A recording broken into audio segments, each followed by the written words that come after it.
Un jeu de motricité globale, dans mon local, j'aimais ça parce que j'avais pas nécessairement du matériel pour faire des jeux d'activité de motricité globale. Fait que ça m'arrivait de tout tasser les meubles, prendre les tables, les tourner à l'envers, prendre les chaises, les accoter une après l'autre, puis on faisait comme, OK, on s'en va se promener en forêt, puis là, on se penchait. Je faisais semblant qu'on avait une grosse roche. Puis je disais, OK, viens, on va aller se cacher en dessous. Il y a un loup qui s'en vient, on se cache. Fait que là, les enfants étaient amenés à bouger, puis à se pencher. Après ça, on s'en allait passer sur un pont suspendu.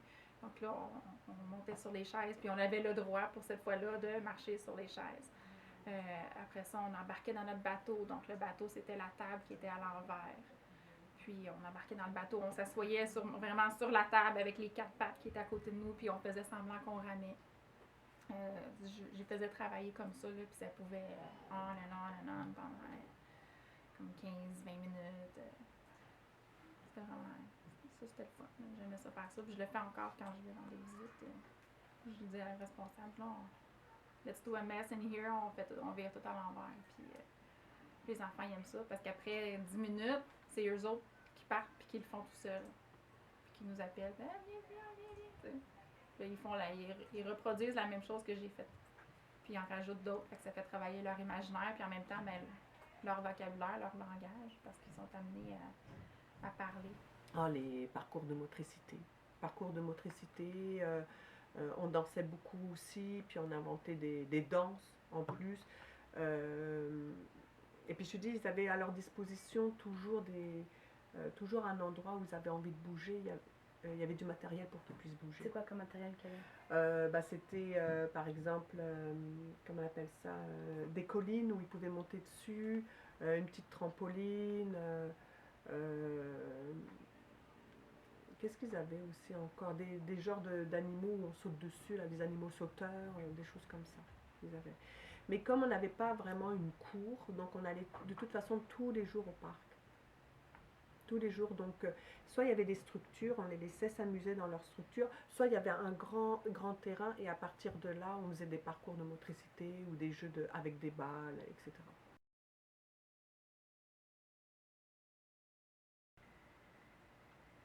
Les jeux qu'on faisait pour la motricité fine, tout d'abord, c'est qu'on laissait toujours à leur disposition tout ce qui était crayon, papier, ciseaux, peinture, pâte à modeler, colle.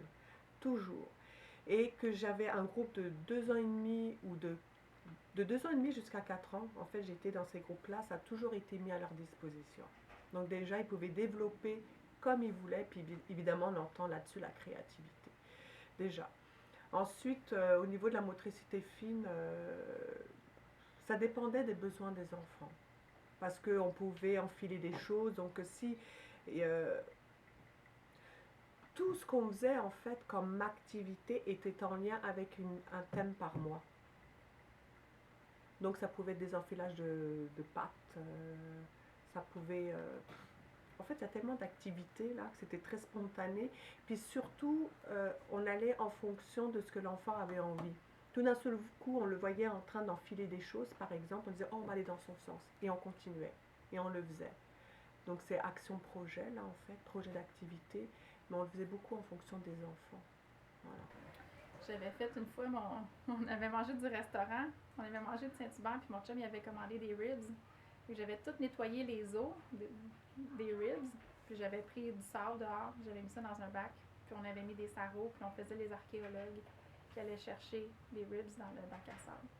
On développait beaucoup les textures, donc nous on avait des bacs. On n'avait pas forcément le bac sur pied, mais on avait des bacs en plastique où dedans il y avait de l'eau ou des pâtes ou de la farine et on cachait des choses à l'intérieur, justement pour qu'ils développent toute leur motricité fine en lien avec la préécriture d'ailleurs. Donc on faisait beaucoup ça. Puis il y a des pâtes thérapeutiques qui sont très dures, où on cache des choses à l'intérieur, où il faut qu'ils aillent chercher. Par exemple, la pâte à modeler aussi, on découpait, les enfants qui avaient de la difficulté à découper, on découpait là-dedans aussi, dans la pâte à modeler. On roulait, on pétrissait. Puis d'ailleurs, de la motricité fine, on faisait des gâteaux. Ça, c'est vrai que Vous ça aviez fait... la place pour faire de la cuisine? Oui. Oh oui. Puis la cuisinière était très favorable pour ça. Puis des fois, on lui demandait, viens, tu vas nous apprendre à cuisiner. Et elle montait, elle nous montrait quoi faire, comment faire. Et les enfants étaient super contents. Ouais. Et est-ce que vous les laissez couper? Oui. Oui. Pardon. Même mesurer. Couper, mesurer, malaxer, mettre dans le... Il y en avait partout, hein. Mettre dans le moule. Puis après, il avait. Hein. Il avait la vaisselle et tout. Du début jusqu'à la fin. Il faisait tout. Et ça captait leur attention? Ah oui, complètement. Ah, dès que ça bouge, ah, ça c'est clair. Beaucoup plus. C'est plus facile de capter leur attention que lorsqu'ils sont dans l'action que rester assis. C'est pour ça que même les activités de table, on trouvait toujours des activités de table où ils pouvaient pas juste écouter, où ils participaient. Voilà.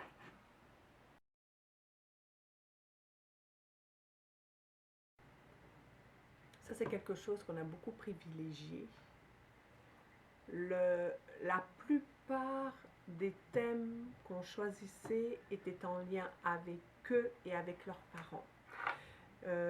Donc, par exemple, c'était la découverte du métier des parents, puis on allait là où ils travaillaient, par exemple. Ça, c'était vraiment quelque chose d'extraordinaire. Ou alors, le thème, c'était la visite du quartier. Puis on allait voir ce qui se passait dans la visite du quartier. On pouvait visiter une boulangerie, on a visité l'oratoire Saint-Joseph parce que j'étais à Côte-des-Neiges à cette époque-là, quand je travaillais en tant qu'éducatrice. Et ce qu'on faisait aussi, c'est qu'on donnait une activité à faire avec leurs parents et ils ramenaient l'activité qu'ils avaient fait avec leurs parents le lundi, puis on discutait de l'activité qu'ils avaient fait avec leurs parents. Et les parents pouvaient rester aussi.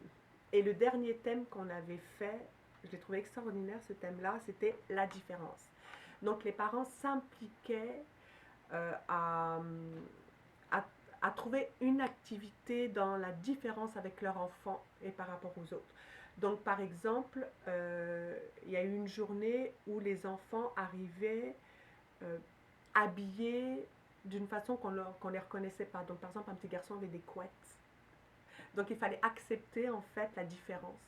Et ce parent-là avait pris le livre, la petite fille qui est habillée en papier. Et donc, il avait lu, il l'avait expliqué avec les enfants. Donc, on impliquait beaucoup, beaucoup les parents dans nos activités. Quand j'ai eu le groupe de 4 ans, par exemple, ce qu'on faisait, c'est qu'on a fait découvrir le pays des enfants. Et c'est les parents qui sont impliqués qui ont trouvé des activités à faire pour le groupe. C'était vraiment génial, quoi. On a découvert des pays extraordinaires.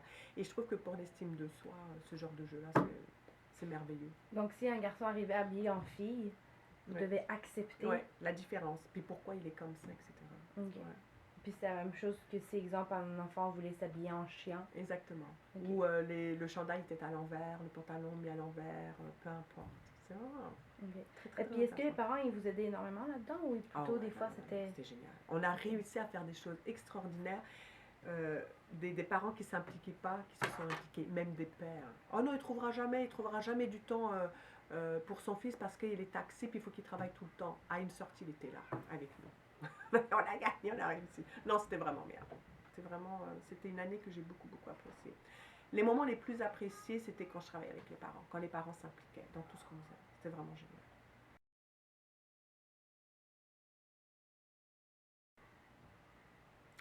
Pour améliorer leur socialisation, ça faisait tellement d'une façon spontanée.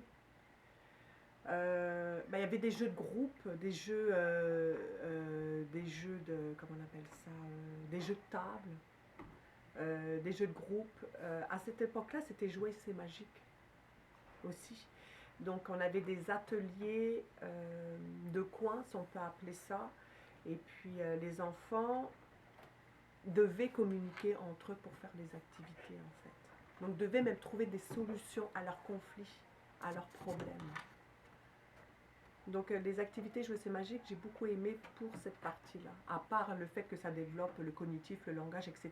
Mais ils étaient obligés de dealer ensemble, de trouver des solutions.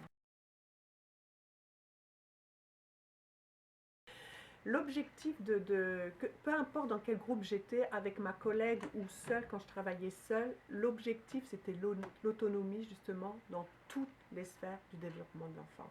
L'autonomie, que ce soit au niveau émotionnel, que ce soit au niveau de l'habillage, au niveau cognitif, au niveau langage, tout, au niveau interrelation avec les enfants, tout. Ça c'était le plus important. Mais comment vous faisiez pour justement que Ben, l'enfant- on les mettait en situation pour qu'ils puissent le faire. Donc, un exemple de situation. Ben, par exemple, une situation de langage, un enfant qui dit hey, génial, ben, ok, comment tu peux le dire? Parce que là, je ne comprends pas. Ou je peux lui donner des choix. Par exemple, est-ce que tu veux de l'eau ou du jus? Ou montre-moi, va me le chercher. Explique-moi comment tu veux faire. Et donc, comment on pouvait le rendre autonome dans son langage, c'est qu'on faisait des activités de langage spécifiquement, mais à travers des jeux de table, entre autres. Parce que tout jeu est langage, de toute façon à la base. Et c'est quoi un jeu de table pour toi? Un jeu de table, il y en a plein ici. C'est E.O. Sherry, ça c'est un jeu de table. Le super tri d'ensemble, ça c'en est un aussi. Où les enfants sont assis autour d'une table, où chacun va jouer à chacun son tour, de nommer les choses. Voilà, suivre des règles. Et les enfants, ils arrivent à rester assis, à écouter des règles et... Ça dépend de l'âge. Non, ça c'est vrai, ça c'est un fait, ça dépend de l'âge. Ça c'est une chose qui était importante, c'est que dans le local, il y avait toujours un petit coin motricité globale. Donc si l'enfant avait besoin de bouger, de sauter sur quelque chose, il y avait toujours une possibilité qu'il puisse le faire. Donc la journée n'était pas juste comprise de suivre une routine à la lettre et de faire comme l'adulte a décidé. Il y avait toujours des moments où l'enfant, il pouvait faire les choses qu'il avait envie de faire, et surtout s'il avait besoin de bouger, il y avait cette partie-là qui était possible de faire. Ah oui, non, c'était très important. Puis un enfant qui ne voulait plus participer, et là, ça dépend de l'objectif de l'enfant. Si c'est un enfant qui avait de la difficulté, comment je pourrais dire, il papillonne, ou il commence un jeu puis il ne finit pas, puis là on lui met un timer, regarde, il faudrait que tu restes quelques minutes de plus, on finit le jeu. Là tu vas pouvoir passer à d'autres jeux.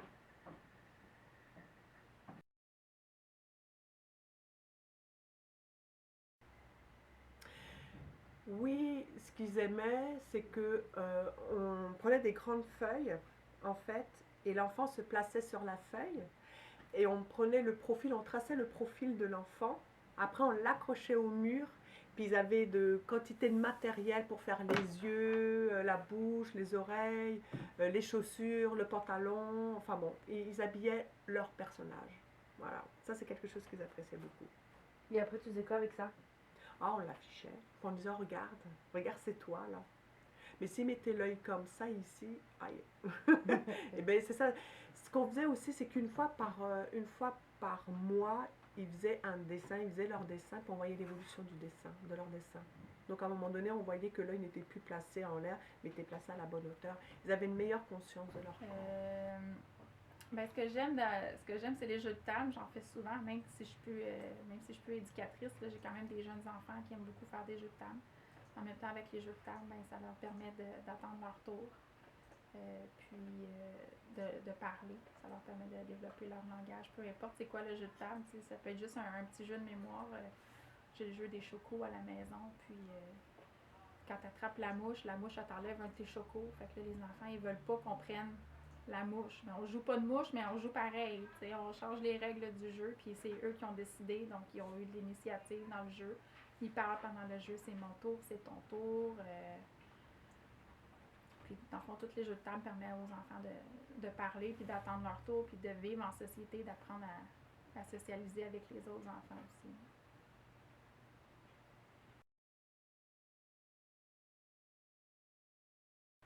L'enfant, il faut qu'il ait du plaisir pour apprendre. Voilà. Et c'est comme ça qu'il se développe sur toutes ces sphères du développement global. Oh, vraiment. Merci. Il ne faut jamais oublier que plus on bouge, plus les neurones se connectent.